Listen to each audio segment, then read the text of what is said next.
நேயர்களுக்கு யோக பிருந்தாவின் வணக்கங்கள். வாழ்வில் எல்லோரும் எல்லா வளமும் பெற்று வாழ வேண்டும். நம்ம பார்க்க போற பதிவு என்ன அப்படின்னா, புத பகவானை பற்றி. இந்த புத பகவான் அப்படின்னு சொல்லும் போது அதிவேகமாக இயங்கக்கூடிய கிரகம் எதுனா புத பகவான் தான். இந்த புத பகவானை இளவரசன் என்று சொல்லலாம். ஜோதிட ரீதியாக இளவரசன் என்றும் அழைப்பார்கள்.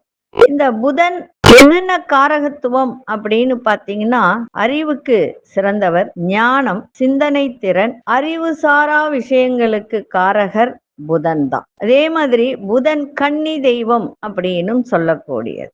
இந்த புத பகவான் சிம்ம ராசிக்குள் பிரவேசம் ஆகிறார். அப்போ கும்பத்தில் இருக்கின்ற சனி பகவானுடைய பார்வை இந்த புத பகவான் மேல விழும். இது கூட்டு பலன் அப்படின்னு கூட சொல்லலாம். சனி புதன் சேர்க்கை அப்படின்னு சொல்லலாம்.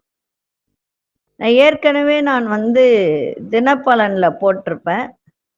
சனியோட எந்தெந்த கிரகங்கள் சேருகிறது, அதற்கு என்ன பலன் அப்படின்னு. அதுல சூரியன் மட்டும்தான் சொல்லியிருக்கேன். ஒவ்வொரு நாளும் ஒவ்வொரு கிரக சேர்க்கையை பத்தி சொல்லுவேன், சனியோட சேர்ந்த கிரகங்கள். அதே போல இப்போ கும்பத்தில் இருக்கின்ற சனி பகவான் புதனை பார்ப்பதால் இது கூட்டு பலன் அப்படின்னு கூட சொல்லலாம். எந்த ராசிக்கு நல்ல பலன்களை கொடுக்கும் அப்படின்றத நம்ம தெரிந்து கொள்ளலாம். புதன் சிம்ம ராசி பெயர்ச்சி என்னைக்கு? செப்டம்பர் 4ஆம் தேதி.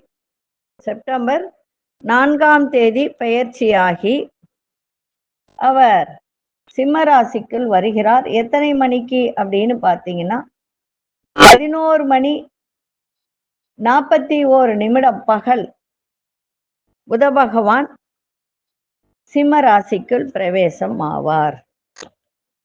அப்போ இந்த கும்பத்தில் இருக்கின்ற சனி பகவான் சிம்ம ராசியை பார்ப்பார், புதனையும் பார்ப்பார். அப்ப சிம்மத்தில் புதன் இருக்கும் இந்த காலம் 5 ராசிகளுக்கு அற்புதமான பொற்காலமாக விளங்குகிறது. அது எந்தெந்த ராசி அப்படின்றத பார்க்கலாம். முதல்ல ரிஷபம். இந்த ரிஷப ராசிக்கு 2க்கும் 5க்கும் அதிபதியானவர் யாரு? புத பகவான். இதுல இன்னொரு விஷயமும் சொல்லலாம். இது சொல்றேன்னு யாரும் பயப்பட வேண்டாம். இது ஜோதிட ரீதியா சொல்லக்கூடியது. 2க்கும் 5க்கும் 2ஆம் இடம் குடும்பம், 5ஆம் இடம் புத்திரபாக்கியம், குலதெய்வம், எல்லாத்தையும் சொல்லலாம். ஆனா இதுல இன்னொரு விஷயம் சொல்லுவாங்க. 2ஆம் இடம் புத பகவானா வர்றதுனால குடும்பநாச தோஷம் அப்படின்னு சொல்லுவாங்க ரிஷபராசிக்கு. அதனால்தான் ரிஷபராசிக்காரர்கள் திருமணம் பண்ணால் வெளியூரில் இருந்து, இப்ப கணவன் மனைவி அப்படின்னும் போது வெளியூர்ல இருந்து வேலை செய்து வாரத்துக்கு ஒரு முறையோ இல்ல 15 ஒரு முறையோ வரும்போது கணவன் மனைவி அந்யோன்யம் கூடும். இல்லைன்னா சண்டை சச்சரவு தான். யார் வேணாலும் கேட்டுப்பார். ரிஷபராசிக்காரங்க கணவன் மனைவி சந்தோஷமா இருக்காங்களான்னு விசாரிச்சு பாருங்க. அதே போல இப்போ இந்த புதனுடைய பெயர்ச்சி அப்படின்னு சொல்லும் போது ரிஷபராசிக்கு பொற்காலம் அப்படின்னு சொல்லலாம். ஒரு பழமொழி சொல்லுவாங்க, பொன் கிடைத்தாலும் புதன் கிடைக்காது என்று சொல்லுவார்கள். புதன்கிழமைக்கு மட்டுமல்ல, சிம்மராசியில் புதன் சஞ்சரிக்கும் காலத்திற்கும் பொருந்தும். அந்த அளவுக்கு புதனின் பெயர்ச்சி ரிஷபத்திற்கு மிகவும் நன்மையை கொடுப்பதாக இருக்கும். அதே போல பண வரவு, அறிவு திறன், கல்வியில ஒரு முன்னேற்றம், ஞாபக சக்தி, அதே மாதிரி இந்த ஸ்டேஷனரி வியாபாரம் பண்றவர்கள் அவர்களுக்கெல்லாம் சிறப்பான ஒரு நேரம் இந்த நேரம். அதுவும் புதன் பாத்தீங்கன்னா கடகடகடன்னு ஓடக்கூடியவர், அதிவேகமா ஓடக்கூடியவர். இருக்கிறதுலயே அவர் தான் ரொம்ப சீக்கிரமா. சந்திரன் தான் போறது, இருந்தாலும் மற்ற கிரகங்களை, சந்திரனை தவிர மற்ற கிரகங்களை எடுத்துக்கொண்டால் புதன் அதிவேகமாக செல்லக்கூடியவர். ரிஷபராசிக்கு இந்த நேரம் ஒரு பொற்காலமாக அமையும். நன்றி, வணக்கம். அடுத்தது கடகராசி. கடகராசி நேயர்களுக்கு சிம்மம் அப்படின்னு சொல்லும்போது 3ஆம் இடத்துக்கும் 12ஆம் இடத்துக்கும் அதிபதியானவர் புத பகவான். சிம்மத்தில் சஞ்சரிக்கின்ற இந்த புதன் கடகராசினருக்கு மன தெளிவு ஏற்படும். இப்ப ரொம்ப குழப்பமா இருப்பாங்க, ஆரோக்கியம் சிறப்பாக இருக்காது. அப்படி இருக்கின்ற இந்த தருணத்துல இந்த புதனுடைய பெயர்ச்சி மனம் குழப்பத்தை எல்லாம் விலக்கி தெளிவு ஏற்படும், ஆரோக்கியம் நன்றாக இருக்கும், மகிழ்ச்சியை மேம்படுத்தும், விவேகமா முடிவெடுப்பதில் இந்த புத பகவான் உங்களை ஊக்குவிப்பார். புதன் இருப்பதால் கடகராசிக்காரர்களுக்கு இந்த 3 வாரங்கள் அற்புதமாக இருக்கும். பயன்படுத்திக்கணும். நம்ம காற்றுள்ள போதே தூற்றிக்கொள்னு ஒரு பழமொழி சொல்லுவார்கள். அதுபோல இந்த பெயர்ச்சி உங்களுக்கு 3 வாரத்துக்கு சிறப்பை தரும், அற்புதமாக இருக்கும். பயன்படுத்திக் கொள்ளுங்கள். நன்றி, வணக்கம். அன்பார்ந்த சிம்மராசி நேயர்களே, சிம்மராசி நேயர்களுக்கு 2க்கும் 11க்கும் அதிபதியானவர். அப்ப லாபஸ்தானாதிபதியும் அவர்தான். 2ஆம் இடம் என்பது கல்வி இல்லையா, அறிவு திறன். இந்த அறிவு திறன் வாய்ந்த சிம்ம ராசி நேயருக்கு இந்த ஆவணி மாதத்தில் நடைபெறுகின்ற புதனின் பெயர்ச்சி பொற்காலம் அப்படின்னு சொல்லலாம். அளவுக்கு, அதாவது இந்த பொற்காலம் என்று சொல்லும் அளவுக்கு எல்லா விதங்களிலும் அதிர்ஷ்டம் வந்து கொட்டும். நீண்ட நாட்களாக உங்களுடைய எதிர்பார்ப்புகள் அத்தனையும் பூர்த்தியாகும். மனதில் இருந்து வந்த எண்ணங்கள் அத்தனையும் நிறைவேறும். நீங்கள் நினைத்ததெல்லாம் நிறைவேறுகின்ற ஒரு தருணமும் இருக்கு. பயன்படுத்திக் கொள்ளும். அதுவும் சூரியனோட ஒரு வீடு இது. அப்ப சூரியனோட புதன் நட்பு கிரகம் தானே. அப்ப சூரியனோட புதன் சேரும்போது சிறப்பான பலன்களை கொடுக்கும். அதையெல்லாம் நிறைவேற்றி கொள்ளக்கூடிய ஒரு எண்ணங்கள் உங்கள் மனதில் எழ வேண்டும். நன்றி, வணக்கம். அன்பார்ந்த துலாம் ராசி நேயர்களே, விரையாதிபதியும் அவரேதான், பாக்யாதிபதியும் அவரேதான். யாரு? புத பகவான். இந்த துலாம் ராசி நேயர்களுக்கு அற்புதமான பொற்காலத்தை உருவாக்கவே இந்த தருணம் ஏற்படுகிறது.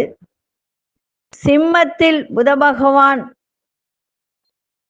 வரும்போது இது லாபஸ்தானம் என்று சொல்லக்கூடிய 11ஆம் பாவம். அதே போல அற்புதமான நல்ல யோக காலத்தையும் போக காலத்தையும் தரப்போகிறார். இந்த புதனின் சஞ்சாரம் என்ன செய்யும்? பேர் புகழ் வந்து சேரும். நீங்க எதிர்பார்த்த இடத்திலிருந்து பண வரவு கிடைக்கும். நீங்க நினைக்கின்ற அத்தனை பாக்கியங்களும் கிடைக்கின்ற ஒரு தருணம். இந்த 3 வாரத்துக்கு அற்புதமான ஒரு நாள். பயன்படுத்திக் கொள்ளுங்கள். நன்றி, வணக்கம். அன்பார்ந்த தனுசு ராசி நேயர்களே, இதுல இன்னொரு விஷயம் என்னன்னா, தனுசு ராசிக்கு புத பகவான் பாதகாதிபதி. 7ஆம் வீடு இல்லைங்களா? 7ஆம் வீட்டு அதிபதியும் அவர்தான், 10ஆம் வீட்டு அதிபதியும் அவர்தான், தொழில் ஸ்தானாதிபதியும் அவர்தான்.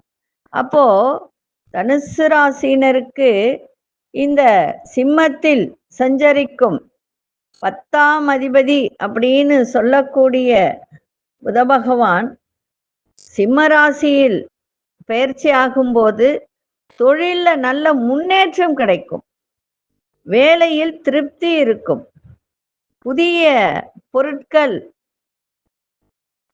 வாங்கக்கூடிய ஒரு தருணம். அதே சமயத்துல புதிய பொறுப்புகளும் வரும்.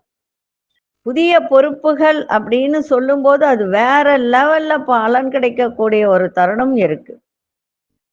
நீங்க வேலை செய்யும் இடத்தில் சொந்த தொழில் செய்பவர்களும் உங்களுடைய திறமை அந்த இடத்துல மிக மேன்மையை தரும், பாராட்டுகள் கிடைக்கும், பதவி உயர்வு, சம்பளத்தில் அதிகரிப்பு, கௌரவம் கூடக்கூடிய ஒரு நாளாக அமையும். நன்றி, வணக்கம். அன்பார்ந்த கும்பராசி நேயர்களே, கும்பராசி நேயர்களுக்கு பார்த்தீங்கன்னா சனி பகவான் 7ஆம் இடத்திற்கு வருகிறார். 7ஆம் இடம் என்பது நிறைய சொல்லலாம், கூட்டு தொழில், கணவன் மனைவி, நண்பர்கள். அப்போ கும்பத்தில் இருக்கின்ற சனி பகவான் ஆட்சி பெற்றிருக்கின்ற இந்த காலகட்டத்தில் புதனை பார்க்கிறார். புதன் சிம்மத்தில் இருக்கும் காலகட்டம் கும்பராசியினருக்கு பொற்காலமாக இருக்கும். எப்படி? வேலை முடியாத வேலைகள் கூட முடிவடையும். எதிர்கால தொடர்பான திட்டங்கள் உங்களுக்கு தீட்டும் நேரம். அதே போல குடும்பத்தில் ஒரு சந்தோஷம். புதன் அப்படின்னு சொன்னாலே அறிவுத்திறன் அப்படின்னு சொல்லுவாங்க. அதெல்லாம் உங்களுக்கு சிறப்பாக இருக்கும். நினைத்தது நிறைவேறும். இந்த ஸ்டேஷனரினா என்ன? புத்தகங்கள், இந்த பள்ளி பிள்ளைகளுக்கு எந்தெந்த பொருட்கள் பயன்படுகிறதோ அத்தனையும் நடக்கும். ஆனா ஒரே ஒரு விஷயம், இதுல சனி புதன் சேர்க்கை அப்படின்றது நண்பர்களால் ஏமாற்றம் கிடைக்கும். அதை மட்டும் கொஞ்சம் பார்த்துக்கணும். சனி புதன் சேர்க்கை இந்த டாக்குமெண்ட் பிரச்சனை, படிப்பு அப்படின்னு சொல்லும்போது பிஇ எம்இ இந்த மாதிரி படிக்கிறவர்களுக்கு சின்ன சின்ன பிரச்சனைகள் ஏற்படும். நண்பர்கள் உங்களுக்கு எதிராக செயல்படுவார்கள், அதெல்லாம் பார்த்துக்கோங்க. மற்றபடி சனி புதன் சேர்க்கை ஒரு 50% சிறப்பை தருகின்ற ஒரு தருணம் இருக்கு, பார்த்து கொள்ளுங்கள். நன்றி, வணக்கம். யோக பிருந்தாவின் வாழ்த்துக்கள். ஸ்ரீ குபேரன் டிவியை பார்த்தமைக்கு நன்றிகள். மேலும் இது போன்ற தகவல்களை தெரிந்து கொள்ள ஸ்ரீ குபேரன் டிவியை சப்ஸ்கிரைப் செய்யுங்கள். மறக்காமல் பெல் ஐக்கானை கிளிக் செய்யுங்கள்.